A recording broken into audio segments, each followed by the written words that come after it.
Hi, Monday chat, which is mainly about mistakes. So firstly, in relation to the absent primer coat on the blue Phantom, that was an intentional thing that I did there. It didn't do me well though, but I did choose to do the gloss colors over clear on the gloss plastic. And in a way, I'm actually glad that, the lesson comes out. I'm glad whenever a lesson comes out. Sometimes it's not ideally on the model that you would have liked it to come out on, like this Phantom now. So yes, absolutely, a nice satin primer coat would have been 100% beneficial at the expense of slight glossiness, but so be it. Will I be doing so again? Probably not as often, but I'm sort of more, I think Humbrolls, or at least the older Humbrolls, because the formula has changed such that I can't guarantee the results on more recent stuff, but old Humbrolls were very good. So a gloss could hold onto a gloss plastic surface.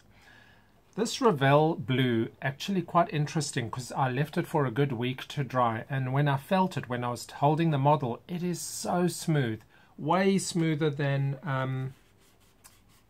other paints, including Humbrolls. You can just feel the difference. So that blue really was a great paint, but it needed a primer coat.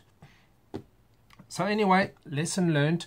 And some of you mentioned, well, it may have been a bit of finger oil or whatever on that spot. Well, I don't know that it's only that spot. Who knows? It's not a spot that I was actually holding the aircraft on much, and I don't touch models with greasy fingers, but I know, you'll say, well, even the slightest bit of finger oil can do that. Yep, it can. And then I went and took a chance, and I did put on low-tack mask, and I painted gold stripes on the wings, one on the tip, one on the joint, and I got away with it. I was hesitant, but I thought, well, let me just be very careful with that tape, and I got away with it in the sense that I didn't peel the blue paint, but I didn't get away with it in the sense that it actually bled a little bit underneath. Now, I forgot to mention that blue kit, that blue Phantom, because it is in that scheme, is a better quality Phantom in that it has all recessed panel lines, unlike this one. So they redid that Phantom at a stage. Now, I don't know how many boxings and variations that better edition, I don't know, they call it Masterpiece Edition or something, just because they put recessed panel lines and one or two extras on it. Whereas Tamiya just releases everything with recessed panel lines, or certainly predominantly in recent decades. So it's, yeah, I would like to get another one of that particular Phantom, but it's not a big deal. Point is, having the recessed panel lines allowed for the paint to bleed under the masking a little bit more, so I've got a little bit of fix-up, and they're not the cleanest of lines. And the same thing on this. Now, I don't know if this is going to come across here. So that black, the border between the black and the red, on the one side with Tamiya tape, and on the other side with one of those, I think it's that side. Yes, that side. With that tape that conforms to contours better. It's a white thin tape. But I don't know if you can see that it doesn't hold that tightly to the surface, and I got a little bit of bleed under there. So not a very good line, and a good line. So this is all mistakes that are happening within sort of 1 week, and a lot of things are coming out. It's quite interesting, and I don't mind. It's better learning than not. So 2 more mistakes on this Mustang. You see the white rim around the canopy, the rear canopy. That's the white plastic rim.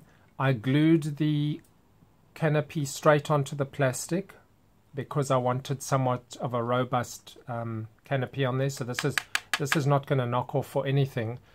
But, and this will happen with many plastic colors, you're going to see the plastic color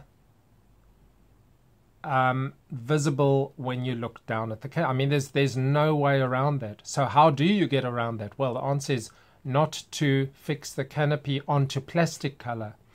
Paint that ridge with either a low vis color because the plastic is too thick for the actual ridge, like a gray or black, for instance, or body color, depending if it's a good rim thickness and you just want it to look like the actual ridge. So really on this one, I should have gone with probably a medium to dark gray. I should have left the canopy on, not glued it on till after spraying. So that's point number one. Be aware of the plastic and the thickness of contact between canopy and aircraft. So, you know, with these Mustangs, I was somewhat in a rush building them, all 7 at once, quick builds. Some of them are not great models. Getting them masked up quickly. So the second thing, no, I don't know if this is going to come through. Do you see that the canopy has got a sort of a dusting inside it? Which means that I don't have a clear canopy look here at all. I hope that's coming through. Now, the lesson here is that, and I've had this on occasion, so I don't know how many of you have had this. That vent there, that radiator intake, I didn't close up with some tissue or some blue tack or whatever, and neither the back one, and I think that back one is the big culprit here. So spraying in there has gone, and by that time it will have slowed down till it's essentially just an overspray. So now red wasn't the base color here, there would have been a lighter color here. So that dusting inside there is a result of all the sprayings around, and although I wouldn't have sprayed straight in there, I would have sprayed somewhat, you know, in that angle. So another mistake that I made was not closing up.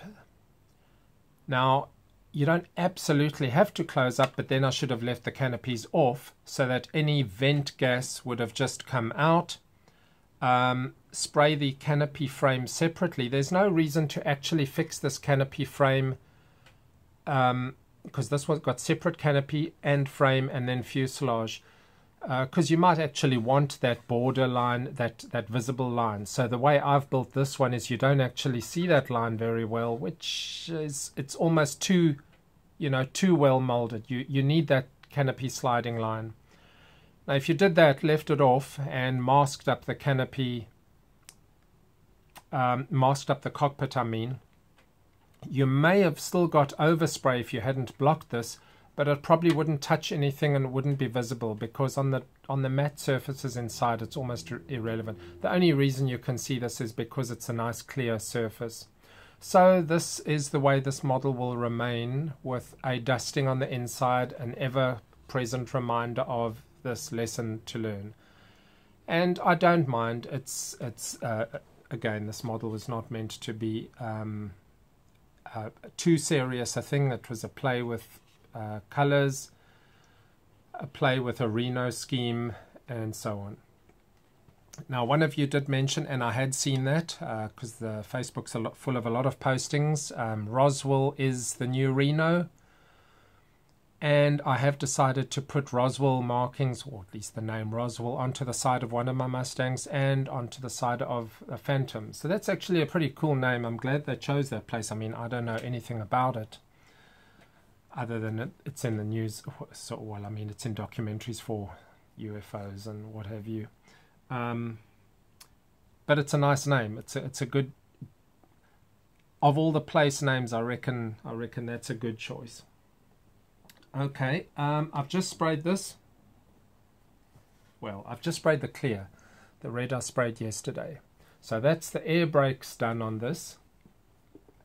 Now this thick masking tape is another brand, and it is high tack, but there's nothing on here to pull off. Whereas exactly around there, I've got a bit of a mix of Tamiya tape and so on.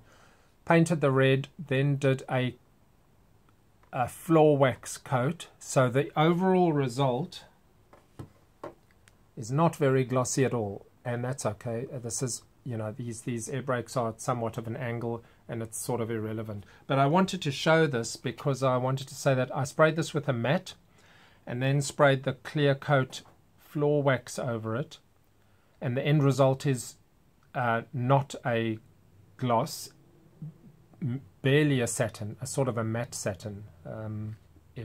If you want to break down, you know, in between, you could spray a bit more and make a gloss, but it's not that relevant. The main reason that I sprayed the gloss is so that I can use the inks and do a little bit of weathering, because if you put ink onto a matte surface, it absolutely just sticks right where it is because it's sunk right into that matte surface. This will be slightly better but not perfect, and on a gloss surface obviously it runs nicely into the seam, so I'll need to be a little bit careful. I don't want to weather it very heavily or anything, just a little bit of detail, bringing out of a little bit of detail. It is interesting to note, I don't know if you're going to see it on this one, the ejector pin marks. It's not those round ones that you're seeing there. They almost flush with the surface. But this one's got 3 ejector pin marks. And I mean, you know, there's some places where on a model, well, they couldn't put it on the outside surface. Would it have to have been on the inside surface? And do they really need 3 ejector pin marks? They could have put the ejector pin right in onto those round depressions. That would have been a nice choice by them. But anyway,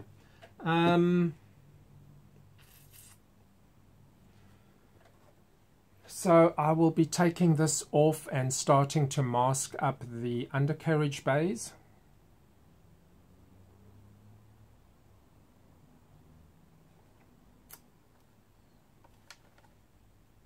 And I need to then spray these areas.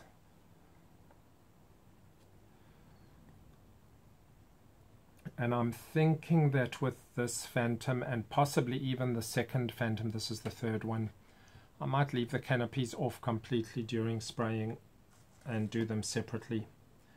Anyway, so that's a bit of an update. So the blue I did without primer, problem. The masking using low tack on a curve, although it's a little bit below the curve, but still it didn't adhere closely to the surface and you get a bit of bleed in. Putting masking on the Phantom's wings, getting a little bit of bleed in. Spraying into areas which allow the vent of spray to collect in a low area like a cockpit, mistake.